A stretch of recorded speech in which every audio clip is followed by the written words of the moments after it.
Hello students, स्वागत है आपका। आज के इस वीडियो में हम बात करने वाले हैं expression for electric field intensity due to a charge spherical shell. ठीक है, इंटेंसिटी ऑफ इलेक्ट्रिक फील्ड आपको फाइंड करना है। ये वाला जो वीडियो है ये इस चैप्टर का मतलब यूनिट फर्स्ट का जो यूनिट चैप्टर फर्स्ट है उसका लास्ट डेरिवेशन है। मतलब जो बड़ा सा डेरिवेशन होते हैं उनमें लास्ट डेरिवेशन है। बाकी इसके बाद छोटे छोटे क्वेश्चंस रहेंगे तो वो हम एक ही वीडियो में निपटा देंगे। इसके बाद हम चैप्टर नंबर सेकंड स्टार्ट करेंगे। ठीक है, लेकिन यूनिट आपकी फर्स्ट ही रहेगी। तो इसमें इंटेंसिटी किसकी निकालनी है आपको? चार्ज स्फेरिकल शेल, एक चार्ज स्फेरिकल शेल है, ठीक, या थिन मेटेलिक स्फेरिकल शेल या सॉलिड स्फेरिकल कंडक्टर। ठीक है, कोई भी स्फेरिकल कंडक्टर है, चाहे वो होलो हो या सॉलिड हो, इस केस में आपको क्या निकालनी है? Intensity of electric field. ठीक, किसका यूज करना है? तो ये भी आपकी गॉस थ्योरम का ही एक एप्लीकेशन है। यूज करना आपको उसमें गॉस थ्योरम। ओके, अब देखिए स्फेरिकल शेल जो होती है उसके इंटेंसिटी निकालने के लिए आपके पास 3 पॉइंट्स होते हैं। कौन कौन से पॉइंट्स होते हैं? तो हम सबसे पहले इस क्वेश्चन को जब सोल्व करेंगे, तब सबसे पहले आपको लिखना है let us consider a thin metallic spherical shell. आपने एक थिन स्फेरिकल मेटेलिक शेल लिए और इसकी रेडियस जो है वो आर है और सेंटर है इसका ओ। ओके, और ये जो है Q be charge given on shell, इसको हम जैसे ही चार्ज देते हैं, चाहे आप उसको सेंटर में दे या कहीं पे भी दे, सारा चार्ज का चला जाता है इसके सरफेस पे। ठीक है, जो होलो स्फेरिकल शेल है, कंडक्टिंग होलो स्फेरिकल शेल या सॉलिड स्फेरिकल शेल है, ठीक, दोनों ही केस में क्या होता है, इनमें चार्ज देने पर सारा चार्ज का चला जाता है उसके सरफेस पे चला जाता है। इनसाइड कोई भी चार्ज रहता है, इनसाइड जो चार्ज होता है वो 0 होता है। ये अपने को याद रखना है। ठीक है, अब देखिए इसके 3 पॉइंट्स बन सकते हैं। कौन कौन से? At a point P outside the shell, यानी कि एक पॉइंट आप लो आउटसाइड, इस पर इस होलो स्फेयर है ना, इस होलो स्फेरिकल शेल की वजह से कितनी इंटेंसिटी ऑफ इलेक्ट्रिक फील्ड होगी।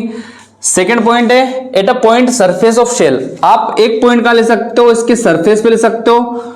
उस टाइम पे इस स्फेरिकल शेल की वजह से इस पे इंटेंसिटी ऑफ इलेक्ट्रिक फील्ड कितनी होगी।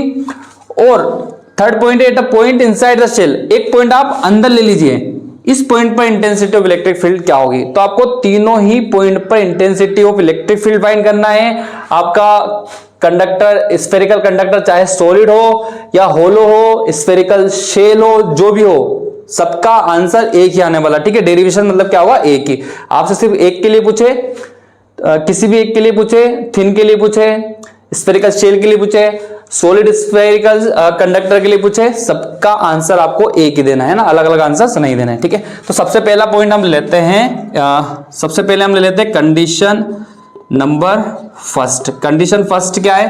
कंडीशन फर्स्ट है at a point P outside the shell. Outside the shell के लिए यानी कि जो आर जो है, आर क्या है? जो कंडक्टर, स्फेरिकल कंडक्टर आपने कंसीडर किया है, इस कंडक्टर की रेडियस है आर।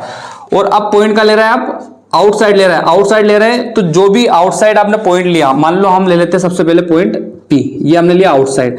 तो इस आउटसाइड पॉइंट की सेंटर से डिस्टेंस क्या होगी? तो इसकी सेंटर से जो डिस्टेंस होगी वो हो जाएगी x। क्या होगी डिस्टेंस इसकी? x।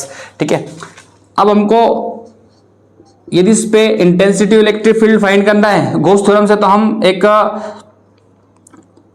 क्या कंसीडर कर सकते हैं? एक गाउसियन सरफेस कंसीडर कर सकते हैं। ठीक है, जिसकी रेडियस क्या होगी? तो इसकी रेडियस होगी x रेडियस का गाउसियन सरफेस हो गया। यहाँ पे हम एक ds एलिमेंट ले सकते हैं जिसकी डायरेक्शन होगी आउटवर्ड। इस पे इंटेंसिटी ऑफ इलेक्ट्रिक फील्ड भी क्या होगी? आउटवर्ड होगी। ओके, तो फ्लक्स लिंक हम इससे निकाल सकते हैं, total flux linked with Gaussian surface. ठीक है, गाउसियन सरफेस। तो इस गाउसियन सरफेस से कितना लिंक फ्लक्स लिंक्ड होगा? तो phi equals to double integration S E dot D S. Okay, अब हम क्या करते हैं? ई को बाहर निकाल देते हैं। फाई इक्वल्स टू ई आपका बाहर आ जाएगा, double integration S D S. अब जो ये E double integration S D S है, ये किसको रिप्रेजेंट करता है? तो surface area of sphere, surface area of sphere, surface area of sphere क्या होता है, तो यहां पे 4 पाई एक्स स्क्वायर होगा। क्या होगा, 4 पाई एक्स स्क्वायर। क्यों, क्योंकि गाउसियन सरफेस या गाउसियन जो सरफेस है आपका, इसका रेडियस क्या है, एक्स है। रेडियस क्या है इसका, एक्स। तो यहां पे बनेगा 4 पाई एक्स स्क्वायर। ओके, यहां से हम इसको थोड़ा सा रफ कर देते हैं, ध्यान से देखिए। फॉर्मूला बनेगा आपका phi equals to E dot, इसकी वैल्यू कितनी होगी, 4 pi x square, 4 pi x square. Equation number first. ठीक है, सेकंड कहां से लेंगे इक्वेशन, तो according to Gauss theorem, according to Gauss theorem क्या होता है, फाई इक्वल्स टू होता है q by epsilon naught. Equation number second. ठीक है, by equation first and second, first और सेकंड में एलएचएस इक्वल है, तो आरएचएस क्या हो जाएंगे, equal. By equation first and second, first second से एलएचएस इक्वल, तो आरएचएस इक्वल। तो we can written as E 4 pi x square equals to Q by epsilon not. ठीक है, यहां से ई की वैल्यू फाइंड करेंगे, तो ई की वैल्यू आ जाएगी आपके पास ई इक्वल्स टू 4 पाई इधर चला जाएगा, 1/4 pi epsilon not Q by x square. तो ये आपका आंसर आ गया किस कंडीशन में, जब r is less than x हो। पहली कंडीशन है ना, eight a point p outside.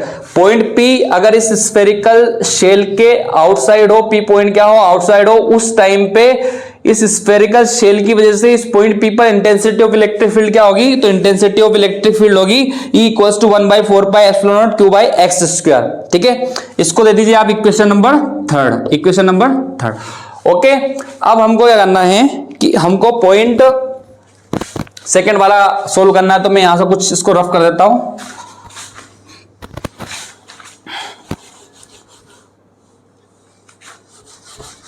चलिए देखिए, कंडीशन नंबर सेकेंड हम देखते हैं। कंडीशन सेकेंड, अब देखिए कंडीशन सेकेंड में इतना लेंथी आपको सोल्व नहीं करना है, आपके पास इक्वेशन नंबर थर्ड है। Okay, at a point P surface of shell, ये कहां पे लाई करता है, सरफेस पर। तो देखिए सरफेस पे लाई करेगा तो कुछ इस तरीके से आपका डायग्राम बनेगा।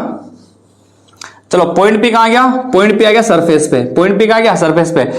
तो इस अब गाउसियन जो सरफेस बनाएंगे, गाउसियन जो शेल हम बनाएंगे, दोनों की जो रेडियस है वो सेम हो जाएगी, क्योंकि पॉइंट पी कहां है, सरफेस पे। तो r और x क्या हो गए, इक्वल हो गए।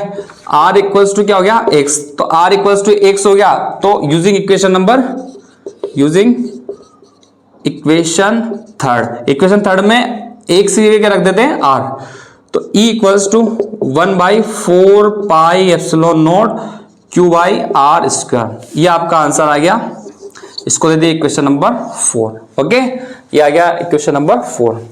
चलिए ये हो गया। इसके बाद देखिए, मतलब सेकेंड वाली कंडीशन आपको इजी पड़ेगी। अब कंडीशन नंबर थर्ड देखते हैं। कंडीशन थोड़ा अच्छे से लिख देते हैं, कंडीशन नंबर थर्ड।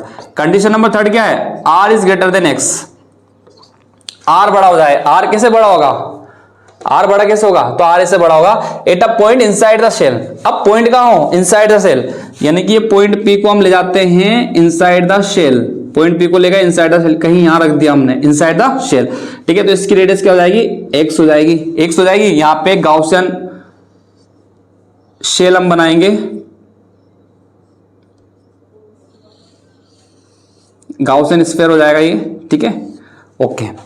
अब देखिए, अब ध्यान से देखिए कि ये जो गाउसियन सरफेस है, ये गाउसियन शेल जो है, एक्स जो है वो स्मॉल हो गया, आर क्या हो गया, ग्रेटर हो गया।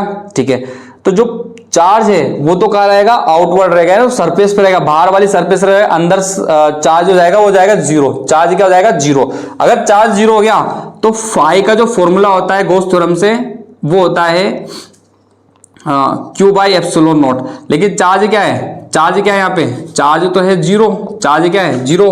तो फाई इक्वल्स हो जाएगा 0 बाई एप्सिलॉन नॉट। इसका मतलब आंसर क्या आएगा, तो फाई बराबर आएगा जीरो। फाई बराबर क्या आया, जीरो। अगर फाई बराबर जीरो आया तो इंटेंसिटी ऑफ इलेक्ट्रिक फील्ड क्या हो जाएगी, तो using equation number third, equation number third में आप इसमें तो रख नहीं सकते, तो E dot 4 pi x square आपने निकाला था, है ना, E dot 4 pi x square निकाला था, इक्वल्स टू गॉस थ्योरम हमने कर दी थी क्यू बाई एप्सिलॉन नॉट। तो ये वैल्यू तो क्या हो गई, जीरो हो गई। तो ई की वैल्यू क्या आएगी, ई की वैल्यू आएगी आपकी जीरो, ना। तो किसी भी स्फीयर के कंडक्टिंग स्फीयर के केस में जो होता है हमेशा जो चार्ज होता है वो इनसाइड में क्या होता है, जीरो। चार्ज जीरो होता है तो इंटेंसिटी ऑफ इलेक्ट्रिक फील्ड भी क्या होती है, जीरो। तो ये आप क्या जाएगा क्वेश्चन नंबर 5। तो इस तरीके से आपने तीनों ही पॉइंट पर क्या निकाल दिया, इंटेंसिटी ऑफ इलेक्ट्रिक फील्ड जब पॉइंट कहां हो, आउटसाइड हो, जब पॉइंट कहां हो, सरफेस पे, और जब पॉइंट कहां हो, इनसाइड हो। तो इनसाइड तो इंटेंसिटी ऑफ इलेक्ट्रिक फील्ड क्या होती है, जीरो। यहां से आप ऑब्जेक्टिव भी याद रख सकते हो, किसी भी कंडक्टिंग स्फेरिकल शेल के अंदर या सॉलिड स्फेरिकल शेल में intensity of electric field zero होती है, क्योंकि उसके इनसाइड चार्ज होता है वो जीरो होता है, सारा चार्ज चला जाता है उसके सरफेस पे, है ना। कंडक्टिंग स्फेरिकल सरफेस पे क्या होता है कि सारा चार्ज उसके ऊपर चला जाता है, सरफेस पे चला जाता है, अंदर कोई चार्ज नहीं रहता है। तो मैं आशा करता हूं बच्चों आपको ये क्वेश्चन अच्छे समझ में आया होगा, इंपॉर्टेंट क्वेश्चन है। और इस वीडियो के बाद जो है इस यूनिट का जो इंटेंसिटी ऑफ इलेक्ट्रिक फील्ड है, ये चैप्टर यूनिट का जो एक चैप्टर है वो हमारा कंप्लीट हो चुका है। कुछ छोटे मोटे क्वेश्चंस बचे हैं वो मैं आपको करवा दूंगा, और इसके बाद इसी यूनिट का एक और चैप्टर है वो हम पढ़ेंगे, ठीक है। तो पढ़ते रहिए, मुस्कुराते रहिए। जय हिंद, जय भारत।